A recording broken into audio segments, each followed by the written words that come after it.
नमो भगवते वासुदेवाय। नमो भगवते वासुदेवाय। ओम नमो भगवते वासुदेवाय। ओम नमो भगवते वासुदेवाय। ओम नमो भगवते वासुदेवाय। ओम नमो भगवते वासुदेवाय। नारायणं नमस्कृत्यं नारायणं नमस्कृत्यं नरं चैव नरोत्तमं देवीं सरस्वतीं व्यासं ततो जयमुदीरये। नष्टप्रायेषु भद्रेषु नित्यं भागवत सेवया भगवती उत्तमा श्लोके भक्तिर्भवति नैष्ठिके।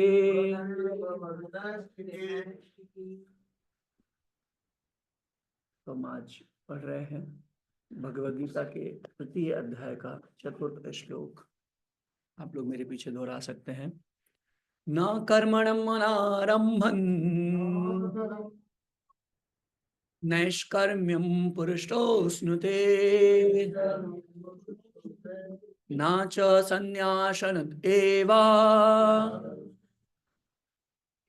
सिद्धिं समाधिगच्छति। न कर्मणानारम्भन् नैष्कर्म्यं पुरुषोऽश्नुते न च संन्यासनादेव सिद्धिं समाधिगच्छति। न कर्मणारम्भन् नैष्कर्म्यं पुरुषोऽश्नुते न च संन्यासनद् एव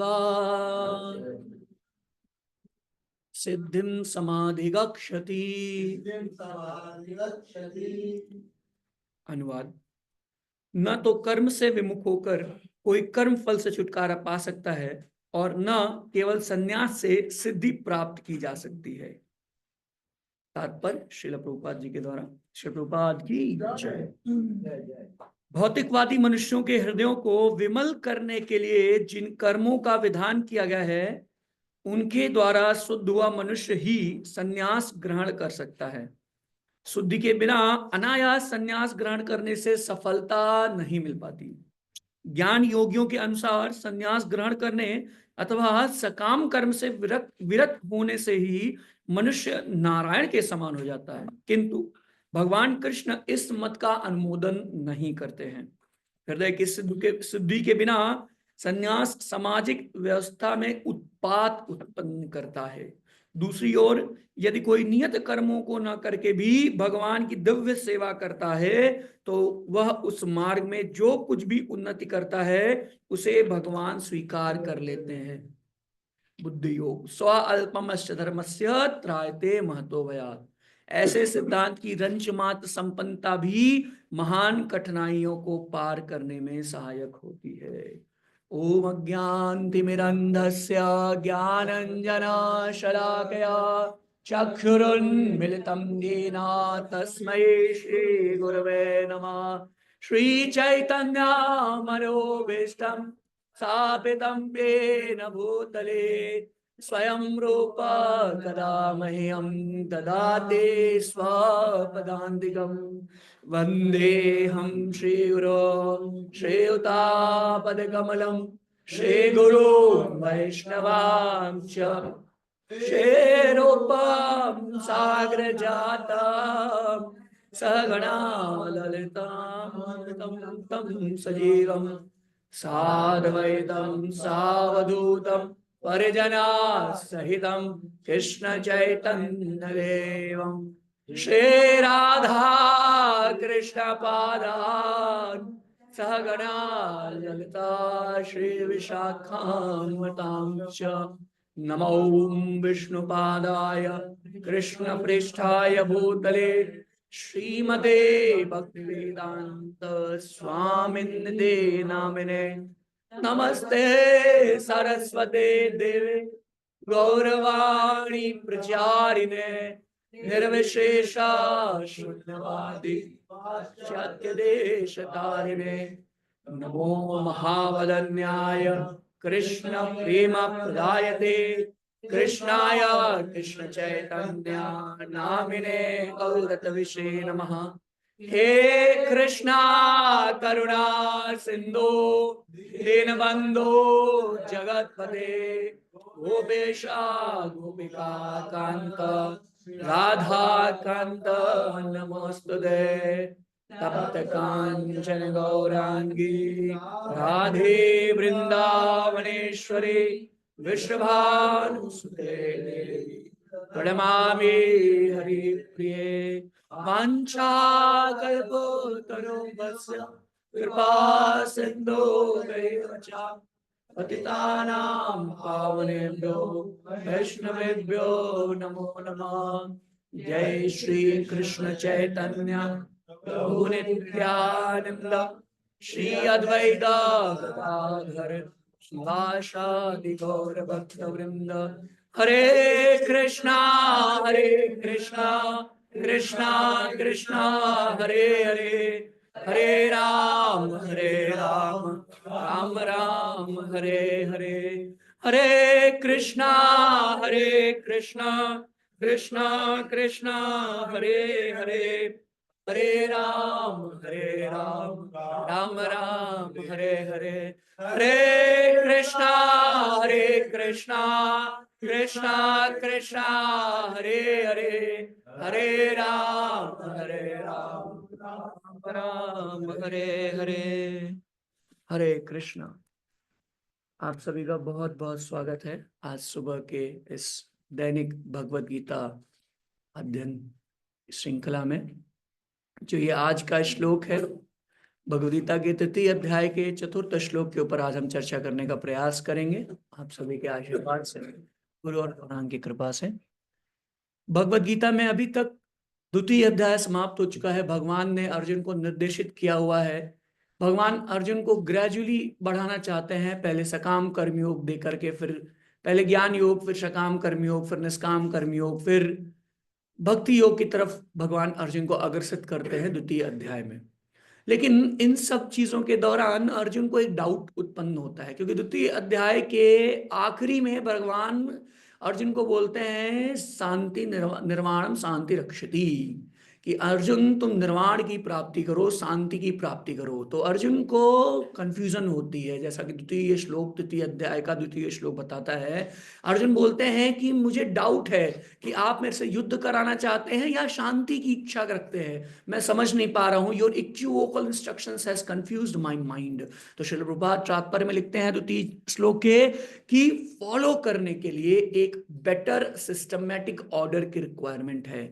बिकॉज अर्जुन को उसको फॉलो, एक्चुअली अर्जुन तो समझ पा रहे थे, लेकिन हम सभी जीवात्माओं को और अच्छे से समझाने के लिए भगवान कृष्ण को उसको और डीपर एक्सप्लेनेशन देने की जरूरत है। इसलिए अर्जुन दोबारा प्रश्न करते हैं कि भगवान, मैं आपके इक्विवोकल इंस्ट्रक्शंस में फंस गया हूं, मैं समझ नहीं पा रहा हूं कि मैं कर्म का त्याग करूं या युद्ध में शामिल हो जाऊं, तो कृपया करके इस समस्या का निदान कराइए। तो कल जो तृतीय श्लोक है जो भगवान ने बोला है, जो रविंद्रपुर ने कल आपको बताया कि कैसे भगवान बोलते हैं कि अर्जुन मैंने तो तुम्हें सब बता रखा है, मैंने तो तुम्हें पूरा योग बता रखा है कि कैसे दो तरीके हैं, एक ज्ञान मार्ग है, एक कर्म मार्ग है, एक भक्ति मार्ग जिसे बोल सकते हैं, बुद्धि योग बोल सकते हैं। तो ये दोनों योग तुम्हें मैंने बता रखे हैं। अब भगवान स्पेशली जो ये आज का श्लोक है, इसमें आज और इसके आने वाले श्लोक में भगवान स्पेशली और भक्ति योग को एम्फसाइज करते हैं। एक्सप्लिसिटली नहीं, इम्प्लिसिटली एम्फसाइज करते हैं, यानी निहित रूप से उसको वो भगवान इसको बताते हैं। श्रील प्रभुपाद अपने तात्पर्य के माध्यम से बताते हैं कि कैसे भगवान अर्जुन को बोल रहे हैं कि अर्जुन, जो भक्तिमय सेवा है वो कहीं ना कहीं ज्ञान और वैराग्य से ऊंची है, यानी इन सब से ऊपर की श्रेणी में आती है। तो आप भक्तिमय सेवा में लगिए, यानी भगवान के इंस्ट्रक्शंस का पालन करिए। तो जो ये आज का श्लोक है, ये इस श्लोक का कनेक्शन पहले श्लोक से जाता है। पहले श्लोक में अर्जुन ने पूछा है कि भगवान आप बोल रहे हैं कि बुद्धि योग बड़ा है, तो सकाम कर्म करने के लिए मुझे क्यों प्रेरित कर रहे हैं, मुझे आप वैराग्य क्यों नहीं लेने देते। तो अर्जुन उस श्लोक से जो कंफ्यूज हुआ है, उस श्लोक से इसका कनेक्शन आज के श्लोक का जाता है। तो तीसरे जो आज का श्लोक है, ये बहुत सूक्ष्म श्लोक है, क्योंकि यहाँ पे भगवान अर्जुन के मनोभाव को उत्तर दे रहे हैं। अर्जुन के पास दो स्थिति इस समय उत्पन्न हुई है। पहली स्थिति उसके हृदय में उत्पन्न हुई है कि क्या मुझे इस युद्ध को करना चाहिए, और दूसरा, क्या मुझे इस युद्ध का त्याग करना चाहिए। अब त्याग की भावना अर्जुन के हृदय में दो चीजों को लेकर आती है, क्या इस युद्ध का त्याग करूं, या फिर जीवन में होने वाले सारे मटेरियल भौतिक चीजों का त्याग कर दूं, क्या त्याग करूं। तो ये सब कंफ्यूजन के साथ वो भगवान को पहले श्लोक के माध्यम से पूछते हैं, तो भगवान अब उसका उत्तर देना प्रारंभ करते हैं। तो जो आज का श्लोक है, उसमें दो इंपॉर्टेंट वर्ड्स हैं, दो इंपॉर्टेंट बातें हैं जिनके ऊपर आज हम चर्चा करने का प्रयास करेंगे। सबसे पहले जो इसमें इंपॉर्टेंट है वो है नैष्कर्म्यम। पहला जो शब्द महत्वपूर्ण है वो है नैष्कर्म्यम, और दूसरा जो शब्द महत्वपूर्ण है वो है सिद्धिम। तो देखिए, जो पहली लाइन है उसमें भगवान अर्जुन को बोलते हैं कि कर्मण आरंभ न कर्मण आरंभ नैष्कर्म्यम। न कर्मण आरंभ मतलब अर्जुन बोलना चाह रहे हैं कि हे भगवान, देखिए आप कह रहे हैं कि कर्म करोगे तो पाप लगेगा, फल फल लेना पड़ेगा, फल की भोग करनी पड़ेगी, आपने मुझे बोल रखा है कर्मण्येवाधिकारस्ते। लेकिन भगवान मैं कर्म ही नहीं करता हूं। भाई निप एट द बड, इससे पहले कि पेड़ बड़ा हो, फल मिले, इसके पहले बीज ही नहीं लगाऊंगा तो पेड़ कहां से आएगा, और पेड़ नहीं आएगा तो फल ही नहीं मिलने वाले हैं। तो इसलिए मैं ऐसा करता हूं कि मैं कर्म ही नहीं करता हूं। तो ये पहला आर्गुमेंट अर्जुन पेश करते हैं। और जो दूसरा आर्गुमेंट अर्जुन बोलते हैं वो ये बोलते हैं कि देखिए संन्यास ले लेता हूं, मैं कर्म नहीं करता हूं, और दूसरा क्या बोलते हैं, मैं संन्यास ले लेता हूं। तो इन दोनों आर्गुमेंट्स को भगवान यहाँ पे रिफ्यूट कर रहे हैं। पहले लाइन में भगवान अर्जुन को बोलते हैं कि देखिए, आप सोचेंगे ना कर्म आरंभे ना, आप कर्म आरंभ नहीं करेंगे तो नैष्कर्म्य हो जाएगा, ये नैष्कर्म हो जाएगा कि आप कर्म शुरू ही नहीं कर रहे हैं, तो ये बात गलत है। और दूसरी बात आप कह रहे हैं कि सिर्फ संन्यास लेने से आपको सिद्धि मिल जाएगी, तो ये बात भी गलत है। अब हम एक एक करके देखेंगे मूलतः कि इन दोनों आर्गुमेंट्स को कैसे भगवान यहाँ पे रिफ्यूट कर रहे हैं। सबसे पहले बात करते हैं, जो अर्जुन का पहला आर्गुमेंट है कि भगवान, अगर मैं कर्म की शुरुआत ही नहीं करता हूं, अगर मैं युद्ध में प्रवेश ही नहीं करता हूं, तो ये एक नैष्कर्म्य हो जाएगा, यानी कि मुझे इसका कोई रिजल्ट लगने वाला नहीं है। तो फिर अच्छी बात है, मैं ऐसा कर सकता हूं। तो अब देखिए, एक लॉजिकल भी है, अगर किसी से बोला जाए कि आप पढ़ाई ही ना करो तो आपको कोई भी सक्सेस और फेलियर की जरूरत ही नहीं है। भाई आप एग्जाम नहीं लिखोगे तो ना सक्सेसफुल होगे ना तो फेल होगे। तो एक लॉजिक से अगर आप देखें तो ये समझ में आता है कि ठीक है, अर्जुन तो सही बोल रहे हैं। लेकिन जो इसका पर्पट में प्रभुपाद मीनिंग देते हैं वो डीपर मीनिंग देते हैं। प्रभुपाद जी क्या बोलते हैं कि आप इसको ऐसे समझिए कि किसी की कोई ड्यूटी है और वो कहता है मैं ड्यूटी शुरू ही नहीं करता हूं, तो मुझे इसका कोई भी कर्म लगने वाला नहीं है। तो अगर आप इस एंगल से इसको देखेंगे तो ये गलत है। जैसे एक एग्जांपल उदाहरण देते हैं आपको, मान लीजिए कहीं पे चोर जो है वो चोरी करके भाग रहे हैं, और आम जनता उनको देख रही है, और वहीं पे कुछ पुलिस वाले भी खड़े हुए, और पुलिस वाले भी खड़े होकर के उनको मूक दर्शक की भांति देख रहे हैं। तो चोर भाग रहा है और पुलिस वाले उसको क्या कर रहे हैं, देख रहे हैं। पुलिस वाले कहते हैं मैं कुछ कर्म ही नहीं करूंगा, और जब कर्म ही नहीं करूंगा तो मुझे इसका कोई सिंफुल एक्शन मिलने वाला नहीं है। पुलिस वाले कहते हैं हम भी तो भारत की जनता है, अब बगल में सारी जनता देख रही है, हम भी देख रहे हैं, आपत्ति क्या है। लेकिन आपको पता है कि जब वो चोर पकड़े नहीं जाएंगे तो जो पुलिस वाला उसको नहीं पकड़ पाया उसके ऊपर उसकी गाज गिरेगी। क्या पुलिस वाले ने कुछ कर्म किया? नहीं। पुलिस वाले ने ना कर्म आरंभे ना, पुलिस वाले ने किसी कर्म की शुरुआत नहीं की, फिर भी पुलिस वाले को पीनल एक्शन झेलना पड़ेगा। Because because he betrayed his duty, क्योंकि वो अपनी ड्यूटी से भाग गया। उसकी ड्यूटी क्या थी? चोर की ड्यूटी क्या है? चोरी करना। तो लेकिन चोर अपनी ड्यूटी, जो चोर की ड्यूटी है वो चोरी करने की, पुलिस की ड्यूटी क्या है? चोर को पकड़ना। तो चोर ने तो अपनी ड्यूटी की, लेकिन पुलिस ने अपनी ड्यूटी नहीं की। तो हालांकि दिख रहा है कि उसने कोई कर्म नहीं किया है, लेकिन कर्म ना करके भी उसने क्या कर दिया है, अपने ऊपर सिंफुल एक्शंस को ले आया है, सिंफुल रिएक्शंस को ले आया है। तो बेसिकली अगर आप इस शब्द को बहुत अच्छे से समझेंगे, जो इंग्लिश ट्रांसलेशन है इसका वो है रिस्पॉन्सिबिलिटी। ड्यूटी मतलब रिस्पॉन्सिबिलिटी। तो रिस्पॉन्सिबिलिटी को अगर आप संधि विच्छेद करें, एबिलिटी टू रिस्पॉन्स। अब एबिलिटी रिस्पॉन्स सब में होती है, आप जानवर हो इंसान हो, सबके पास ये रिस्पॉन्स करने की एबिलिटी है। जानवर है, उसको बुलाइए, लो लो टॉमी टॉमी, आता है। फिर उसको बोले जा जा जा, भाग भाग, या अब कुत्ते को भगाना है, हम लोग हरिनाम करने डेली आते हैं, कुत्ते को भगाते हैं, वो परेशान करते हैं, इधर करते हैं उधर करते हैं, तो वो रिस्पॉन्स करता है आपकी हैबिट्स को। सिमिलरली हम लोग भी जब कभी टीवी पे ऐड देखते हैं, बाहर वाले स्पेशली टीवी पे ऐड देखते हैं डोमिनोज का पिज्जा, तो उसके लिए भी लो लो आ, लेकिन जब फिर उसको दिखता है कि नहीं नहीं नहीं पैसे नहीं है, तो फिर जा जा जा, तो वो भी रिस्पॉन्स करने की एबिलिटी रखता है। लेकिन अगर आप ध्यान से देखें तो क्या कुत्ते और जानवर, हम लोग में कोई भेद नहीं है? क्या इंसान और जानवरों में कोई भेद नहीं है? नहीं, बिल्कुल भेद है। ये तो डिवाइस में ही हमने देखा था कि धर्म ही नहीं ना पशु भी समान है, धर्म नहीं है तो पशु के समान है, लेकिन धर्म ही तेषाम अधिको विशेषो, जो मनुष्य जीवन मिला है उसमें क्या विशेष है कि हम उसमें धर्म कर सकते हैं। तो इसलिए ये समझना पड़ेगा सबसे पहली और सबसे इंपॉर्टेंट चीज कि वी हैव अ रिस्पॉन्सिबिलिटी। ये रिस्पॉन्सिबिलिटी क्यों है? Because we have got this human form of life. मनुष्य जन्म पहिया, अगर आपको मनुष्य का जीवन मिला है, जीवन सार्थक करी करो परोपकार। जीवन को सार्थक करना है और क्या करना है? दूसरे को हेल्प करनी है ताकि वो भी अपना जीवन सार्थक करें। तो जैसे ही जैसे पुलिस वाले ने जब वर्दी पहनी तो उसकी रिस्पॉन्सिबिलिटी हो गई कि चोर को पकड़े, उसी प्रकार से जैसे हमने मनुष्य जीवन पाया है, जैसे हमको ये मानव देह मिला है, तो तुरंत हमारी जिम्मेदारी हो जाती है खलो धर्म साधनम, कि ये कलयुग में धर्म का साधन है। क्या धर्म का साधन है? ये शरीर। तो इस शरीर का उपयोग कर करके हमें भगवान के प्रति प्रेम और भगवान की सेवा में लगना है। ये हमारे जीवन की जिम्मेदारी है। अगर हम कहते हैं कि ठीक है मैं कुछ ही नहीं करता हूं, तो एक तरीके से हमें जिम्मेदारी से भाग रहे हैं। और अगर हम जिम्मेदारी से भागेंगे तो निश्चित रूप से हमें जो उसका नहीं कर जिम्मेदारी नहीं निभाने का जो फल है, जो सिंफुल रिएक्शन है, वो हमें प्राप्त होंगी। ऐसे बहुत सारे एग्जाम्पल हैं। अगर आप शास्त्र देखेंगे तो बहुत सारे ऐसे उदाहरण हैं जहां पे व्यक्ति अगर अपनी जिम्मेदारी से भागता है तो उसका जो पाप कर्म है, उसका जो पाप फल है, वो उसको प्राप्त होता है। जैसे अर्जुन का एग्जाम्पल देखिए आप। अर्जुन भगवान से क्या कहते हैं? मैं संन्यास लेना चाहता हूं, लेकिन भगवान क्या कहते हैं? ये संन्यास वर्जित है, जो तुम संन्यास लेना चाह रहे हो ये वर्जित है। द्रौपदी की चीरहरण में अगर आपको पता हो, द्रौपदी के चीरहरण जब हुआ तो उसको बोला जाता है असत सभा। और ऐसा वर्णन आता है कि भगवान कृष्ण ने बोला कि जो लोग भी इस सभा में मौजूद थे वो सबके सब युद्ध भूमि में मारे जाएंगे। क्यों मारे जाएंगे भाई? भीष्म पितामह, धृतराष्ट्र, इन लोगों ने चीरण थोड़ी किया। चीरण किसने किया? दुर्योधन ने, दुशासन ने, डी कंपनी। चीरण तो डी कंपनी ने किया था। बाकी सबको क्यों सजा मिली? इसलिए सजा मिली क्योंकि बाकी सब मूक दर्शक थे।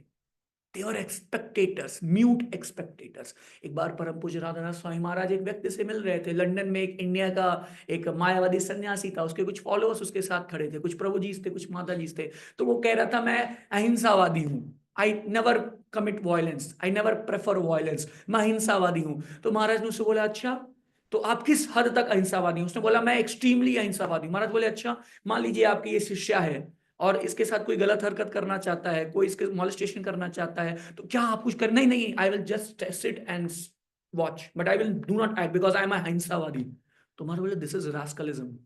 आप गलत कर रहे हैं। क्यों गलत कर रहे हैं? क्योंकि अहिंसा का मतलब ये नहीं है कि आप किनारे बैठ के देखते रहिए और बगल दूसरे एक दूसरे को मारते रहे, पीटते रहे। ये अहिंसा नहीं है। जो प्रोपा जी ने अहिंसा का मतलब बताया है, even to watch someone committing violence is also अहिंसा।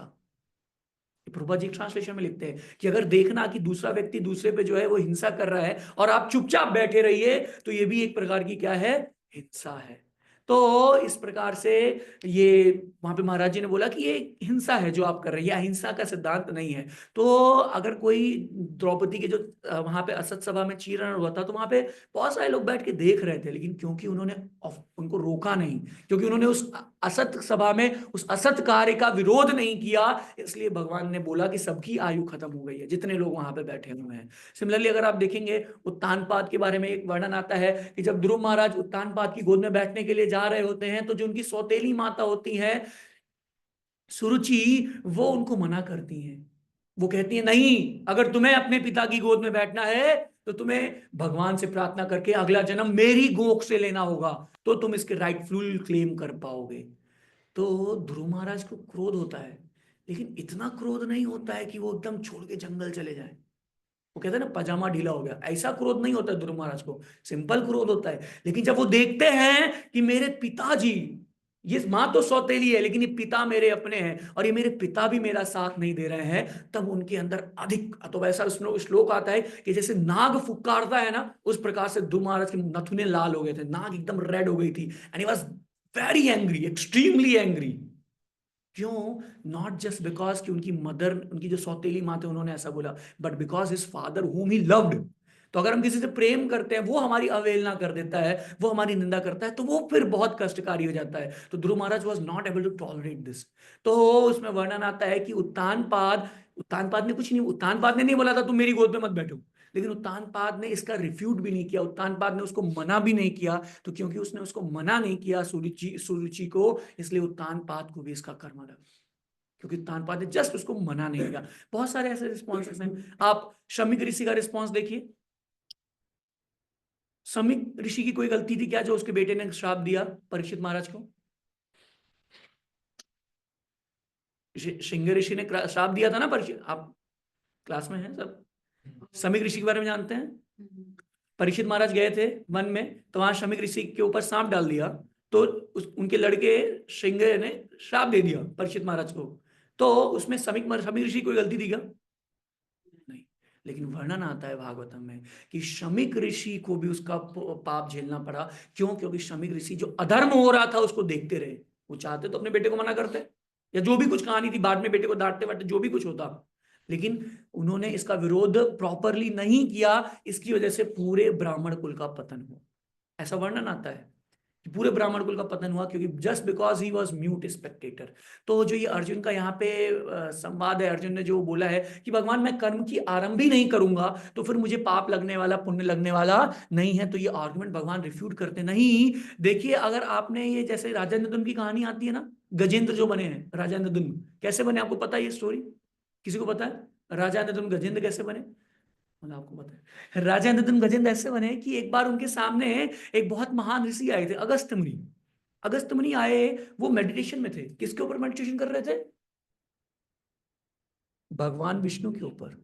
भगवान विष्णु उनके सामने थे, ही वॉज मेडिटेटिंग ऑन भगवान विष्णु। बट जस्ट बिकॉज उन्होंने उनको ओबेसेंसेस नहीं पे किया। क्यों नहीं पे किया? क्योंकि वो मेडिटेशन में थे। और क्योंकि उन्होंने अगस्त मुनि को ओबेसेंसेस पे नहीं किया, तो इसमें कुछ गलत किया क्या उन्होंने? भाई वो तो म्यूट स्पेक्टेटर थे, उन्होंने कुछ ना एक्शन किया ना रिएक्शन लिया, लेकिन फिर भी उनको क्या बनना पड़ा? गजेंद्र। फिर भी उनको क्या बनना पड़ा? Gajendra. Just was mute Spectator. Similar example आता है बृहस्पति का। बृहस्पति आए, इंद्र अपने आसन से उठा नहीं, सिर्फ क्या नहीं किया? उठा नहीं, उसने उसका चौपट हो गया। तो देखिए, कई लोग का ऐसा एग्जाम्पल मैंने आपको बताया कि कई बार हम चीजें नहीं करते हैं लेकिन फिर भी उसका ज्यादा कर्म मिलता है। जैसे पुलिस वाला अगर वो चोर को पकड़ने का प्रयास करता और नहीं पकड़ पाता तो उसको पनिशमेंट मिलती क्या? नहीं। लेकिन उसने प्रयास नहीं किया, अब तो उसको पनिशमेंट पक्का मिलेगी। तो कई बार अगर हम ये सोचें कि हम कर्म नहीं करेंगे तो हम बच जाएंगे, तो हो सकता है कि हम ज्यादा बड़े पचड़े में पड़े हैं। इसलिए भगवान यहाँ पे अर्जुन को बोल रहे हैं कि अर्जुन, तो तुम्हारी नॉलेज है वो आदि है। ऐसा नहीं है कि ना कर्म आरंभ ना नैष्कर्म, तुम न कर्म का आरंभ नहीं करोगे तो नैष्कर्म हो जाएगा। गलत धारणा है। असली नैष्कर्म क्या है उसको हम थोड़ी देर बाद वर्णन करेंगे, थोड़ी देर बाद उसको देखेंगे। इसके पहले जो दूसरा मैंने इंपॉर्टेंट बताया, सिद्धि। भगवान से बता रहे हैं कि अगर आप ना च संन्यास ना देव सिद्धिम समाधि गच्छति, कि अर्जुन तुम ये मत सोचो कि तुम सन्यासी हो जाओगे तो तुम्हें सिद्धि मिल जाएगी, क्योंकि सन्यास और सिद्धि में अंतर है। सन्यास से सिद्धि मिलती है, लेकिन उसमें भी एक प्रक्रिया है जिसके थ्रू तुम्हें गुजरना होगा। तो अब ये जो दूसरी लाइन है ना, ये बहुत विवादित लाइन है। विवादित लाइन क्या है कि इसमें कई सारे लोग अगर आप देखेंगे तो कमेंट करते हैं कि ऐसा है, ये है, लाल कपड़े वाला है, ये है, वो है, बहुत सारी चीज़ें आती हैं। खैर, मैं एक एक करके पॉसिबली जो भी पॉसिबल है उसको डिस्कस करेंगे। सबसे पहली बात, इसमें जो सिद्धि से भगवान बात करने का प्रयास कर रहे हैं, जो अर्जुन को उपदेश दे रहे हैं, अर्जुन को दूसरा पॉइंट था कि भगवान मैं कर्म तो नहीं करूंगा और उससे मेरे को जो है नैष्कर्म मिल जाएगा। और दूसरी चीज मैं इंपॉर्टेंट बोलना चाह रहा हूँ कि मैं संन्यास ले लूंगा, मैं युद्ध में लाऊंगा ही नहीं, मैं संन्यास ले लूंगा, एकदम परमानेंट संन्यास। तो भगवान बोल रहे हैं अर्जुन, सिर्फ संन्यास लेने से तुम्हें सिद्धि की प्राप्ति नहीं होगी। क्यों? क्योंकि यहाँ पे भगवान एक बहुत स्पेशल संन्यास की बात करते हैं। इसके इस श्लोक में और आगे आने वाले श्लोकों में भगवान एक बहुत स्पेशल संन्यास की बात करते हैं, जिसको हम बोलते हैं युक्त वैराग्य। देखिए, एक होता है वैराग्य। वैराग्य का एक डिफिनेशन ये होता है विगत राग इति वैराग।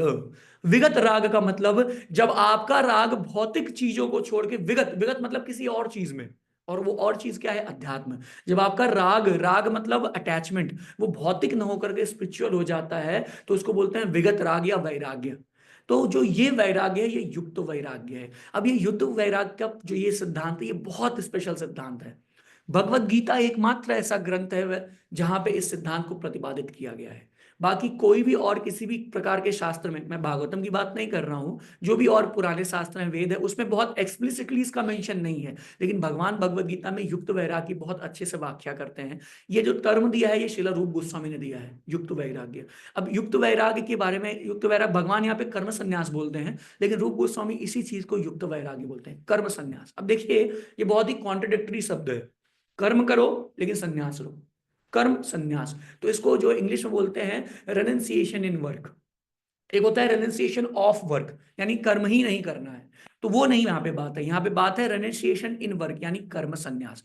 अब रूप गोस्वामी इसके बारे में जो वर्णन करते हैं, उसके लिए मैं आपको एक श्लोक दिखाता हूँ, चैतन्य चरितामृत के मध्य लीला में 23.105। जस्ट अ सेकेंड, मैं आपको श्लोक दिखाता हूँ, उसमें बहुत क्लियरली प्रभुपाद जी ने भी बताया है और श्री रूप गोस्वामी ने भी बताया है।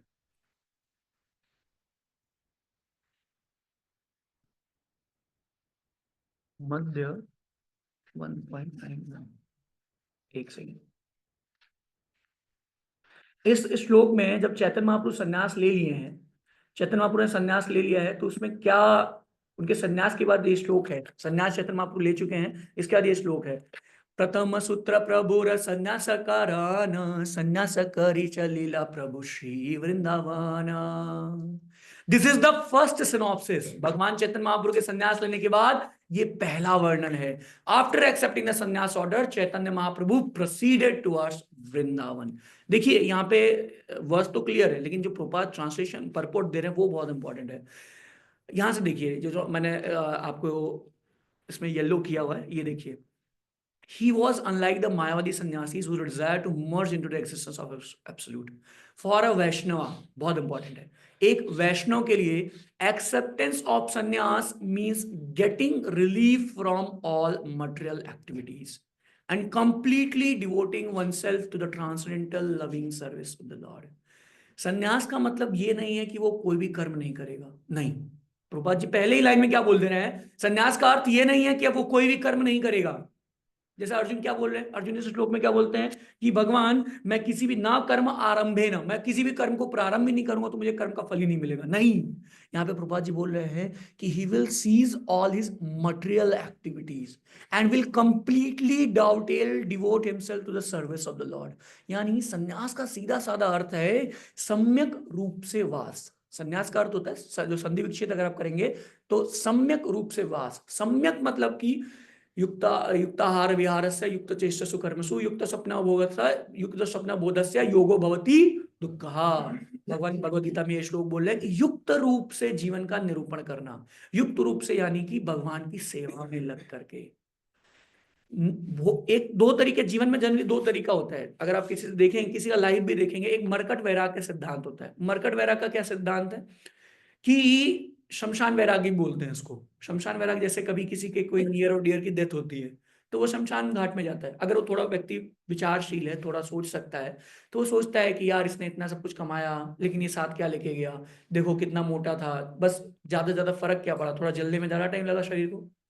कोई पतला होगा तो जल्दी जल जाएगा शरीर, कोई मोटा होगा तो शरीर थोड़ा ज्यादा जलेगा, लेकिन अल्टीमेटली जलने वाला ही है। तो क्या फायदा इतना सब कुछ कमा के, चलो मैं भी थोड़ा सा भगवान की सेवा करता हूँ, भगवान की भक्ति करता हूँ, ठीक है, अच्छी बात है, विचार अच्छा है। आया, घर आया, लेकिन जैसे ही कुछ समय बीता, कई लोग का तो 1 घंटे घर पहुंचते तो उसमें खत्म हो जाता है, और कई लोग का घर पहुंचने के बाद 1-2 घंटे बाद खत्म होता है, कई लोग का 1 हफ्ते चलता है। कई लोग मंदिर भी आते हैं, मंदिर आके बोलते प्रभु जी बहुत परेशान है, जीवन में ये समस्या आ गई है, ये हो गया, ये हो गया है, गर्लफ्रेंड छोड़ दी है, पढ़ाई में कुछ हो नहीं रहा है, मैं बस अब बस तुरंत मेरा ये करिए, बाल साफ करिए और लाल कपड़ा दे दीजिए। तो लाल कपड़ा तो मना कर देते हैं, भाई लाल कपड़ा जल्दी नहीं मिलेगा, हमें नहीं मिल रहा, आपको कहां से मिलेगा। तो लाल कपड़ा तो नहीं मिलेगा, ठीक है, बाल साफ करने के बाद ठीक है, थोड़ा मोड़ा शिकाव का रख लो, ठीक है, रखता है, बहुत सिंसियरली भक्ति करता है। 16 माला पहले दिन से 16 माला, नो कॉम्प्रोमाइज, मॉर्निंग प्रोग्राम 4:30, कई बार तो और जल्दी, हमारे भक्त देर में आते हैं, 4 बजे उठ रहे हैं, वो तो 3:30-3 बजे उठ रहा है, ठीक है। लेकिन जब उसके जीवन में उसकी गर्लफ्रेंड दोबारा से सॉरी मैसेज भेज देती है, 1 हफ्ते में उसका यद्गत्वा न निवर्तन्ते से वर्तन्ते हो जाता है उसका, वो वापस फिर उसी दुनिया में चला जाता है। क्यों? क्योंकि भोग और त्याग के बीच में व्यक्ति जो है वो परेशान है। जो जीवात्मा है वो भोग और त्याग के बीच में परेशान है। ऐसे मेरे को सच्ची बता रहा हूँ, रियल में कॉल आया, पत्नी से लड़ाई हो गई थी उसकी, उन्होंने प्रोजी में छोड़ना चाह रहा हूँ घर गृहस्थी, मंदिर में आया भी कुछ समय के लिए। भाई कितनी समय तक लड़ाई रहेगी, पत्नी को भी किसी का आश्रय चाहिए, मैसेज आया वापस गया वो।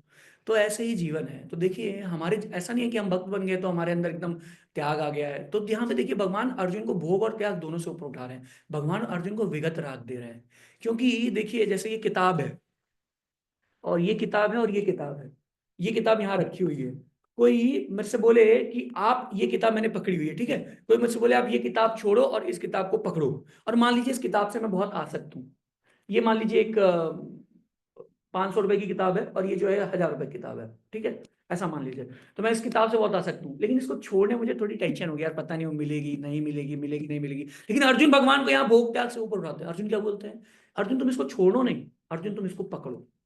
देखिए इंस्ट्रक्शन वही है, बस थोड़ा सा उसको कान इधर से पकड़ लिया भगवान ने। यहाँ पे क्या बोला, अर्जुन इसको छोड़ो, अभी भगवान क्या बोले, अर्जुन तुम इसको पकड़ो। ये छोड़ने का मतलब क्या है, त्याग करना, इसको पकड़ने का मतलब क्या है, भगवान की सेवा में लगना। तो जब व्यक्ति इसको छोड़ना है तो छोड़ के फिर पकड़ेगा, लेकिन जब इसको पकड़ना है तो व्यक्ति को इसको ऐसे पकड़ते हुए इसको छोड़ना ही पड़ेगा। तो ये छूट जा रहा है, छोड़ना पड़ नहीं रहा है, ये ऑटोमेटिकली छूट जा रहा है। तो वैसे ही जब देखिए ग्रेजुअल कोई भक्ति करता है, वॉइस में आता है या इवन मंदिर में आता है, स्टार्टिंग से धीमे धीमे भक्ति करना स्टार्ट करता है, तो जब ग्रेजुअल भक्ति करता है ना, धीमे धीमे उसकी सारी आसक्तियां छूट जाती हैं। जो आसक्ति उसने एक हफ्ते के लिए छोड़ दी थी वो सब कुछ छूटती हैं, एक साल में छूटती हैं। लेकिन जब वो छूटती हैं तो वो फाल्गु वैराग्य नहीं होता है, वो प्रॉपर रेनंसिएशन होता है। वो प्रॉपर रेनंसिएशन क्यों होता है, क्योंकि बहुत इंपॉर्टेंट प्रिंसिपल है, बहुत इंपॉर्टेंट प्रिंसिपल ये है कि जो रेनंसिएशन नॉलेज में लिया जाता है ना, वही फिक्स होता है। जो रेनंसिएशन स्पॉन्टेनियस होता है कि ठीक है मैं कल से सन्यासी, मैं कल से ब्रह्मचारी, तो वो नहीं टिकता। लेकिन जो एक नॉलेज के साथ रेनंसिएशन लिया जाता है, वो रेनंसिएशन टिकता है। अब ध्यान से समझिए, इसका बहुत सुंदर सा वर्णन आता है, मैं थोड़ा सा ट्रैक से भटक रहा हूँ, लेकिन आप देख लीजिए श्रीमद् भागवतम के जब नारद मुनि और दक्ष जब उनको श्राप दे रहे हैं ना, बहुत सुंदर वर्णन आता है। इस जो मैं आपको नॉलेज की बात बता रहा हूँ 6.5.40 में, ये आप देखेंगे, मैं इसको श्लोक के साथ आपको दिखाऊंगा कि कैसे वहां पे बता रहे हैं प्रभुपाद जी कि नॉलेज में अगर रेनंसिएशन लिया गया है और वो रेनंसिएशन नॉलेज के साथ है, चाहे वो एक दिन के अंदर आ जाए, कोई दिक्कत नहीं है। एक दिन में भी अगर व्यक्ति रेनाउंस कर देता है तो भी वो रेनंसिएशन पक्का रहेगा। लेकिन अगर नॉलेज के बिना लिया गया है, चाहे वो 80 साल में भी संन्यास ले ले, तो भी उसको वैलिडिटी नहीं रहती है। जस्ट एक सेकंड, हाँ ये आ गया श्लोक। ये देखिए बहुत सुंदर श्लोक है। यहाँ पे 2 श्लोकों में दक्ष प्रजापति नारद मुनि को कन्विंस कर रहे हैं। देखिए स्टोरी ऐसी है कि दक्ष प्रजापति के एक सेट ऑफ सन हुए, बहुत सारे सन हुए, लड़के हुए, उसको नारद मुनि ने प्रीच करके ब्रह्मचारी बना दिया। तो दक्ष प्रजापति परेशान हुए, लेकिन परेशान हुए तो फिर लेकिन कहे ठीक है सन्यासी है, बड़ा आदमी है, बड़ा संत है, ठीक है उसको कुछ बोलूंगा नहीं। तो दक्ष प्रजापति, दक्ष नाम ही है उनका, he is Daksha in creating progenies. तो उसने फिर से रिक्रिएशन किया और फिर बहुत सारे पुत्र उत्पन्न हुए। जब फिर बहुत सारे पुत्र उत्पन्न हुए तो नारद मुनि फिर आए, और इस बार जब नारद मुनि आए तो फिर ले गए सबको, और जब फिर सबको ले गए तो फिर सबको ब्रह्मचारी बना दिया। इस बार दक्ष प्रजापति से रहा नहीं गया, और दक्ष प्रजापति ने नारद मुनि को श्राप दिया। तो ये 40वां श्लोक है, 43 या 44वें श्लोक में नारद मुनि को श्राप देते हैं। श्राप क्या देते हैं, यही कि तुम जो है कहीं एक स्थान पर रुक नहीं पाओगे। तो नारद मुनि चाहते ही थे कि मैं हर जगह घूमता रहूं, भगवान के नाम का प्रचार करूं। तो यहाँ पे जो श्लोक है देखिए, नेत्थम पुंसाम विराग स्यात् त्वया केवल अनिनामिषा मन से यद उपशम स्नेहा पाशन निकृंतम। जो स्नेह पास है वो कटने वाला नहीं है। कब तक, यहाँ पे दक्ष प्रजापति बोल रहे हैं कि अगर आप सोच रहे हैं कि सिर्फ इनको वैराग्य दे देने से ये लोग वैरागी बन जाएंगे, तो ऐसा नहीं है। क्योंकि जब तक उसके हृदय में पूरी तरह से नॉलेज नहीं आएगी, मेरे बेटों के हृदय में जब तक पूरी तरह से नॉलेज नहीं आएगी, तब तक वो वैराग्य धारण नहीं कर पाएंगे, उनका वैराग्य स्थिर नहीं हो पाएगा। और इसके अगले श्लोक में बोलते हैं नॉलेज कैसे आएगी, तो दक्ष प्रजापति बोलते हैं कि देखिए जो भगवान ने सिस्टम बनाया कि पहले ब्रह्मचारी, फिर गृहस्थ, फिर वानप्रस्थ, फिर सन्यासी, तो जब तक वो गृहस्थी में नहीं आएंगे ना, दक्ष प्रजापति क्या बोल रहे हैं, बहुत सुंदर श्लोक है ये। जनरली पेरेंट्स दिखाते हैं जब कोई लड़का ब्रह्मचारी बनने वाला होता है, मतलब इस ऐसा श्लोक नहीं दिखाते क्योंकि शायद इतने धार्मिक पेरेंट्स बचे नहीं है, लेकिन जो है वो कॉन्सेप्ट ये बोलते हैं कि देखो जब तक तुम गृहस्थी के सुख और दुख को भोगोगे नहीं, तो तुम समझोगे कैसे कि गृहस्थी में इतना दुख है। और जब तक तुम समझोगे नहीं कि गृहस्थी में इतना दुख है, तो तुम्हारे अंदर असली वैराग्य पनपने वाला नहीं, क्योंकि तुमने गृहस्थ लिया नहीं, तुम ब्रह्मचारी बन गए। और लेकिन हृदय में इच्छा रहेगी कि शायद कुछ, तो जो कहते हैं ना वो शादी का लड्डू, जो खाए वो पछता है, जो ना खाए वो पछता है। तो ऐसे इच्छा तुम्हारे अंदर रहेगी कि काश मैंने एक बार टेस्ट किया होता, शायद शायद मैं बच जाता। खैर इसका तो आचार्य अलग वर्णन देते हैं कि to taste, to tell the taste of stool it is not required to taste it. But यहाँ पे दक्ष मुनि बता रहे हैं कि देखिए, नारद मुनि से बोलते हैं कि जब तक भौतिक जीवन को, जब तक ये समझ में नहीं आया है व्यक्ति को कि भौतिक जीवन सारे दुख का कारण है, तब तक वो उसको गिव अप नहीं कर सकता है। और अगर गलती से गिव अप कर देता है तो भी वो परमानेंटली गिव अप नहीं कर पाएगा, कुछ समय बाद उसको वापस उस भौतिक सुख में आना पड़ेगा, भौतिक जीवन में आना पड़ेगा। तो यहाँ पे उन्होंने बताया, देखिए वर्ष तो सिंपल है लेकिन जो इसका पर्पट है ना, वो गजब का श्रील प्रभुपाद ने पर्पट दिया है। श्रील प्रभुपाद ने बहुत सुंदर पर्पट दिया है। आप इसको ध्यान से अगर आप पढ़ेंगे, जो मैंने स्पेशली जो हाईलाइट किया हुआ है, श्रील प्रभुपाद पर्पट में बोलते हैं कि बिल्कुल सही बात है, ये एकदम इंपॉर्टेंट है कि जब तक व्यक्ति के पास ज्ञान नहीं है उसका वैराग्य स्थिर नहीं हो सकता है। लेकिन एक बात समझने की ये है कि क्या भौतिक जीवन में त्रस्त होकर के ज्ञान मिलता है, ऐसा कहना भी सही नहीं है। क्योंकि प्रभुपाद एग्जाम्पल देते हैं, एक बहुत पुरानी सेइंग है, बांध की बुझीबे प्रसव वेदना, कि अगर जिसको किसी को संतान नहीं है तो वो जो संतान उत्पन्न करते समय जो माँ को दुख होता है, कष्ट होता है, वो कष्ट को वो महसूस नहीं कर सकती है। तो उसी प्रकार से अगर कोई गृहस्थ नहीं है तो गृहस्थ आश्रम में मिलने वाले सुख का वो अनुभूति नहीं किया है, तो उसके अंदर वो लालच रहती है। तो यहाँ पे प्रभा जी बोलते हैं कि ऐसा जरूरी नहीं है। देखिए, जब एक माँ होती है, उसको जब बच्चा उत्पन्न होता है तो उसको बहुत अधिक कष्ट होता है। ऐसा कहते हैं कि वो मृत्यु के बराबर कष्ट होता है, इतना भयंकर कष्ट होता है, जो मदर्स उनको पता है और दूसरा कोई इमेजिन भी नहीं कर सकता है। और फिर वो प्रॉमिस करती है कि मैं दोबारा ऐसे बच्चा नहीं जाने वाली, क्योंकि ये बहुत कष्टकारी चीज है। लेकिन फिर भी दोबारा जन्म होता है, 3 बार 4 बार भी जन्म होता है। तो यहाँ पे प्रभुपाद जी बताते हैं कि देखिए, जरूरी नहीं है कि एक बार अगर किसी को बहुत अधिक कष्ट मिला तो प्रोनाउंसिएशन आ जाएगा, और अगर आ भी गया तो मरकट रेनाउंसिएशन होता है, जैसे शमशान वैराग्य, कि जब किसी करीबी की मृत्यु हुई तो लगता है कि सब कुछ नश्वर है, सब कुछ खत्म होने वाला है, ना कुछ तेरा ना कुछ मेरा, ये दुनिया है रैन बसेरा। लेकिन जैसे ही कुछ समय बीतता है तो लगता है नहीं, रैन बसेरा पक्का है, ये कच्चा है, इसको पक्का बनाना पड़ेगा, ये पक्का है, इस पर टाइल्स लगवाना पड़ेगा, अभी टाइल्स लग गया है तो इसमें जो है पीओपी लगवाना पड़ेगा। तो ये ऐसे करके इच्छा होती रहती, इच्छा होती रहती, इच्छा होती रहती है। तो ऐसा जब ये इच्छा बढ़ती रहती है तो कई बार दुख मिलते हैं, फिर सुख दुख हाबी डूबी खाए, भक्तिविनोद ठाकुर ने एक सॉन्ग लिखा है, हाबी डूबी खाए। वो डूब रहा है, फिर निकलता है, फिर डूबता है, फिर निकलता है, फिर डूबता है, जब डूबता है तो उसको लगता है पानी में नहीं कूदना, फिर निकल जाता है, फिर डूबता है, फिर निकलता है, तो यही हो रहा है। तो यहाँ पे प्रभा जी लिखते हैं, material nature however is so strong that although a man suffers at every step, he will not cease his attempts to enjoy.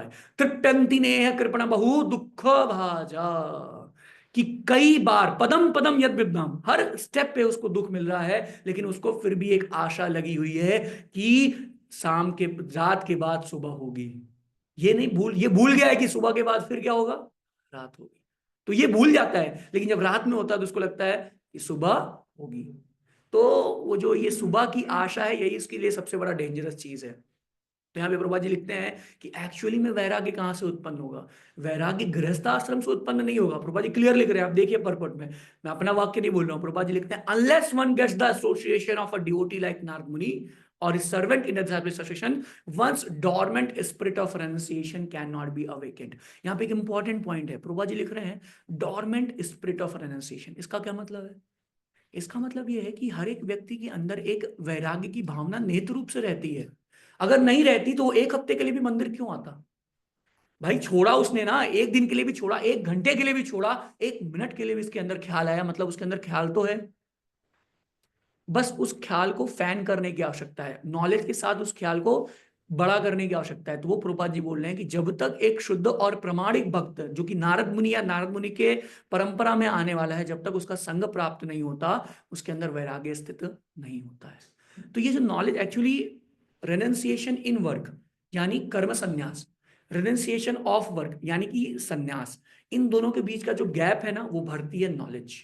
क्योंकि नॉलेज से क्या होगा, प्योरिफिकेशन, और जितना प्योरिफिकेशन होगा उतना नॉलेज स्टेबल होती है। तो जितना ज्ञान स्टेबल होगा उतना वैराग्य आता है, और ज्ञान वैराग्य दोनों भक्ति की तरफ। भक्ति किसी की वजह से नहीं आती है, ऐसा नहीं है कि भक्ति की वजह से ज्ञान वैराग्य आएगा, बल्कि भक्ति की वजह से ज्ञान और वैराग्य आते हैं।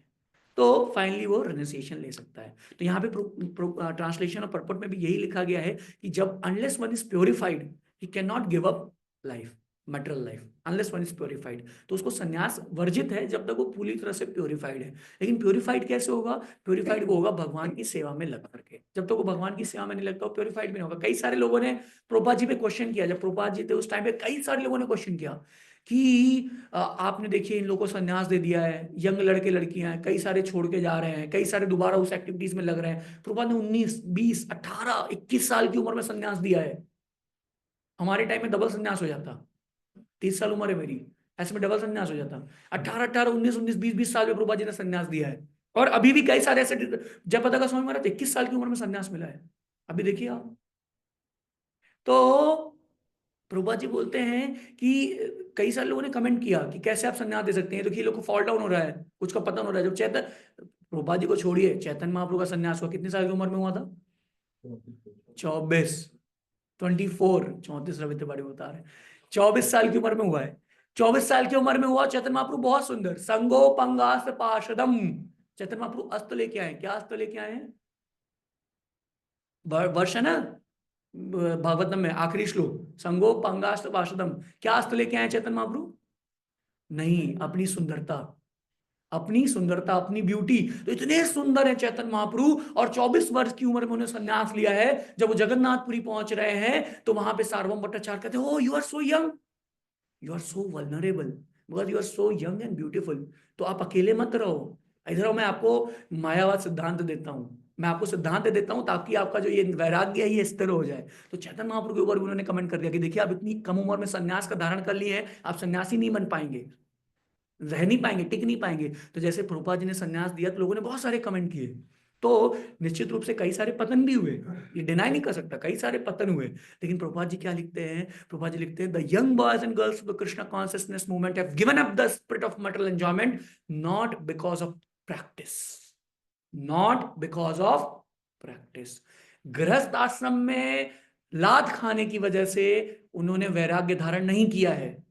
प्रभुपाद जी क्या लिख रहे हैं? Not because of practice but by the mercy of Lord Shri Chaitanya Mahaprabhu and servants. तो देखिए, कोई ब्रह्मचारी है, कोई गृहस्थ है, दोनों में से कोई भी संन्यास का अधिकारी नहीं है, चाहे वो ब्रह्मचारी हो चाहे वो गृहस्थ हो। ऐसा नहीं है कि कोई ब्रह्मचारी हो गया तो विरक्त हो गया, नहीं, उसने लाल कपड़ा पहन लिया लेकिन विरक्ति आई है कि नहीं आई जरूरी नहीं है। उसने शेवन हेड कर लिया लेकिन विरक्ति आई है कि आई नहीं जरूरी है। सिमिलरली कोई गृहस्थ है तो जरूरी नहीं है कि वो आसक्त है। ये सब कुछ किसके ऊपर डिपेंड करता है? Mercy of Lord Shri Chaitanya Mahaprabhu. अगर किसी ने भगवान और भगवान के भक्तों की कृपा प्राप्त की हुई है तो ही उसके हृदय में वैराग्य आएगा। नारद मुनि की कितनी उम्र थी जब हृदय में वैराग्य आया? 5 साल, 6 साल, 7 साल, 8 साल, बालक थे, अबोध बालक, छोटे से बालक थे। लेकिन उन भक्ति वेदांतों की कृपा से इतना वैराग्य आया कि माँ की मृत्यु हुई, माँ की मृत्यु हुई, 6 साल 7 साल उम्र की बच्चा, माँ की मृत्यु हो रही है और वो कह रहा है कि ये भगवान की मेरे पर कृपा है। तो देखिए, कोई ब्रह्मचारी हो या कोई गृहस्थ हो, ये पर्याय नहीं है कि वो वैरागी है, वो कर्म सन्यासी है, नहीं।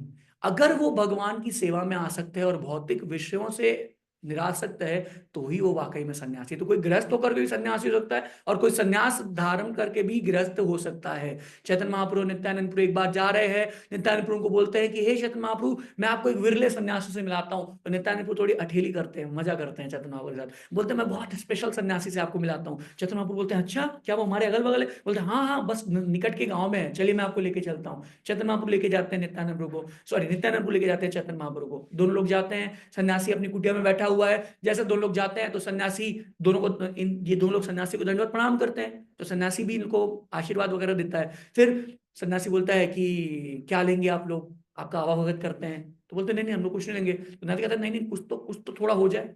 तो वो चिलम मंगाता है, सन्यासी, हाँ, चिलम मंगाता है, बोलता है थोड़ी तो फूंक ली जाए, एक एक डोज। तो चंद्रमापुर बोलते हैं नित्यानपुर किसके पास ले आए आप, ये सन्यासी ही क्या है? नित्यानंद बोलते रुकिए जरा, थोड़ा सब्र करिए, देखिए इसको। तो वो फिर सन्यासी बोलता है, अंदर से आदेश लगाता है कि ये सुनते हो, थोड़ा चिलम लेके आना। तो अंदर से उसकी धर्मपत्नी निकलती है। तो चैतन्य महाप्रभु बोलते हैं कि नित्यानंद प्रभु कहाँ लेके आए आप? चैतन्य महाप्रभु दौड़ते दौड़ते जाते हैं, गंगा में कूद जाते हैं। बोलते हैं ऐसा सन्यास, मतलब वो सन्यासी है। और ये चैतन्य महाप्रभु के टाइम में नहीं था, अभी तो और है, कई सारे ऐसे सन्यासी हैं कि पत्नी है, बच्चे हैं, और कहते हैं लाल कपड़ा भगवा पहन के सन्यासी हैं। तो देखिए, मेरा पॉइंट ये है कि सन्यास आश्रम और ब्रह्मचारी आश्रम में जो प्रभुपाद जी यहाँ बता रहे हैं, उसको क्या डिटैचमेंट होना है, स्पिरिट ऑफ मटेरियल एंजॉयमेंट। देखिए प्रभुपाद ने एग्जैक्टली लिखा है, has given up the spirit of material enjoyment. जो इच्छा है वो इच्छा का त्याग करना है, जो भोग की इच्छा है। तो इसलिए बहुत इंपॉर्टेंट है जो यहाँ इन दोनों श्लोकों में, दोनों पर्वों में बताया गया है कि देखिए यहाँ पे इसके पहले वाले जो श्लोक में प्रभुपाद बताते हैं, by rendering devotional service unto the personality of Godhead Shri Krishna one immediately acquires causeless knowledge and detachment from the world. भगवान की सेवा में लग करके ही किसी को ज्ञान और वैराग्य की प्राप्ति हो सकती है। Unless one's knowledge is awakened, जब तक किसी की ज्ञान की प्राप्ति नहीं हुई है, रेनंसिएशन कैन नॉट टेक प्लेस, उसके अंदर वैराग्य नहीं आ सकता है। अगर आ भी गया तो वो स्थित रहने वाला नहीं है, फाल्गु वैराग्य कहलाया जाएगा। For without elevated knowledge one can not give up the attachment for material enjoyment. तो जब तक उसके अंदर ये नॉलेज नहीं आया, और नॉलेज कैसे आएगा, भगवान की सेवा जब वो करेगा तो भक्तों की कृपा होगी, भगवान की कृपा होगी, तो इसके हृदय में जनताशु वैराग्यम, वो श्लोक है ना बहुत सुंदर सा, कि उसके हृदय में जनताशु वैराग्यम, उसके हृदय में वैराग्य जनित हो जाता है।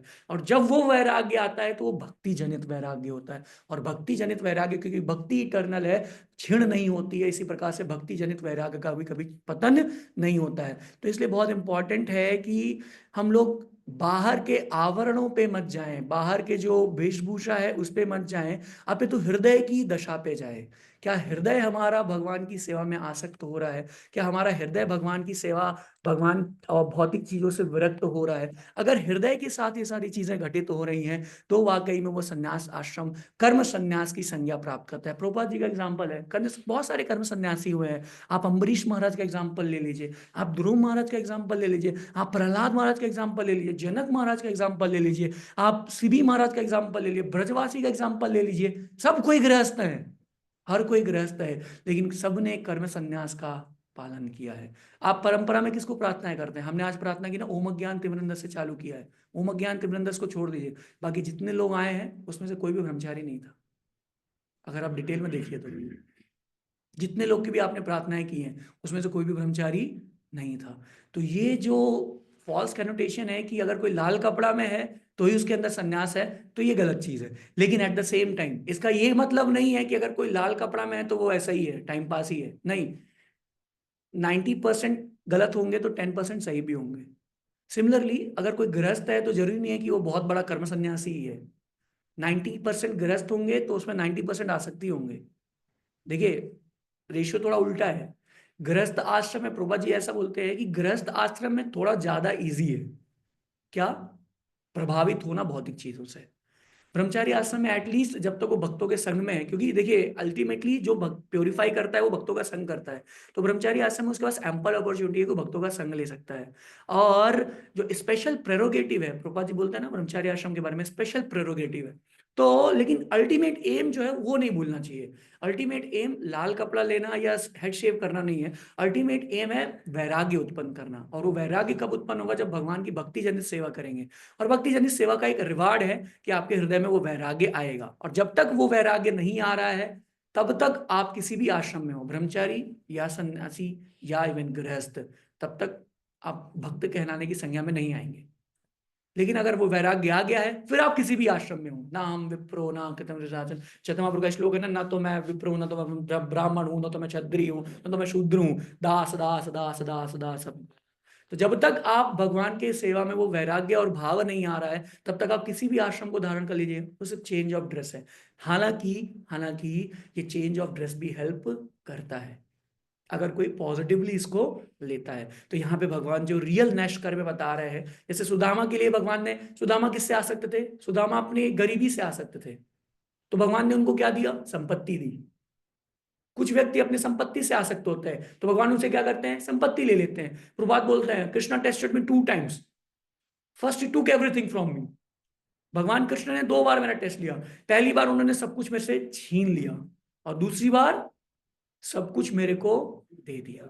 तो दोनों तरीके से भगवान टेस्ट करते हैं, चाहे वो गृहस्थ हो, चाहे वो ब्रह्मचारी हो, चाहे उसके पास कोई भी भौतिक आसक्ति ना हो एक्सटर्नली, और चाहे उसके पास दुनिया भर की संपत्ति हो, वो दोनों केस में भगवान की भक्ति करने का अधिकारी है अगर उसके अंदर रियल रेनंसिएशन आ गया है। और रियल रेनंसिएशन कैसे आएगा? अगर वो भगवान के भक्तों की सेवा में लगेगा। क्योंकि कई सारे एग्जांपल्स में, कई सारे पॉडकास्ट में प्रभुपाद बार बार बोल रहे हैं कि until unless one gets the mercy and blessing of a devotee, a pure devotee, or the disciplic succession of a pure devotee, he will not be able to have the proper renunciation. उचित वैराग्य उसके हृदय में नहीं जगेगा जब तक वो भगवान के भक्तों की सेवा में नहीं लगे। तो एसेंस यही है। तो यहाँ भगवान यही बताना चाह रहे हैं अर्जुन को कि अर्जुन, जो रियल नैष्कर्म्य है वो एटीट्यूड ऑफ एंजॉइंग को गिव अप करना है। युद्ध को गिव अप करना रियल नैष्कर्म्य नहीं है, युद्ध मेरे लिए करना रियल नैष्कर्म्य है। ये जो भोग करने की प्रवृत्ति है इसका त्याग करना है। और निश्चित रूप से अगर कोई ब्रह्मचारी आश्रम में है तो ये त्याग करने में सहजता होती है, क्योंकि out of sight out of mind, अगर आपकी दृष्टि से दूर है तो निश्चित रूप से चीजें आपके दिमाग में आने की चांसेस कम है। भाई अगर किसी के पास लॉकर में 1 लाख रुपए रखे हैं और वो कहता है कि उसको मान लो आज गाड़ी टीवी खरीदने की इच्छा हुई, फ्रिज खरीदने की इच्छा हुई, तो तुरंत वो जो है उसके पास, उसको ढूंढना नहीं है ना 1 लाख रुपए, वो तुरंत लॉकर से निकाल के लाएगा, 1 लाख रुपए खरीद लेगा। लेकिन कोई व्यक्ति ऐसा है जिसके पास पैसे ही नहीं है, तो पहले तो बेचारा सोचेगा कि कैसे इंतजाम किया जाए, और फिर इतना दिमाग लगाएगा, और बेचारा गरीब है तो इंतजाम कर नहीं पाएगा, तो छोड़ेगा, छोड़ो छोड़ो छोड़े, इच्छा बेकार इच्छा है। तो ये ब्रह्मचारी के पास एक स्पेशल एडवांटेज है कि उसके पास वो पैसे नहीं है, तो इच्छा आती भी है तो बेचारा क्या कर सकता है। लेकिन अगर गृहस्थ है तो इच्छा आएगी तो एक्ट करने की उसके पास फ्रीडम। लेकिन एट द सेम टाइम अगर वो 1 लाख रुपए रखे होने के बावजूद भी उस पर एक्ट नहीं करता है तो वो बहुत कर्म सन्यासी है, और वो बहुत पूजनीय है, ब्रह्मचारी से भी अधिक पूजनीय है। तो ये सब कुछ पूरा खेल कॉन्शियसनेस चेतना का है, और ये सब कुछ प्राप्त होती है भगवान की कृपा और भक्तों की कृपा से। तो यही एसेंस है। Thank you all very much. मुझे माफ करिएगा अगर मैंने थोड़ा इधर उधर बोल दिया हो। हरे कृष्णा। श्रील प्रभुपाद की जय, श्रीमद् भगवत महापुराण की जय। किसी को कोई प्रश्न तो है नहीं? ठीक है, हरे कृष्ण। श्रील प्रभुपाद की जय।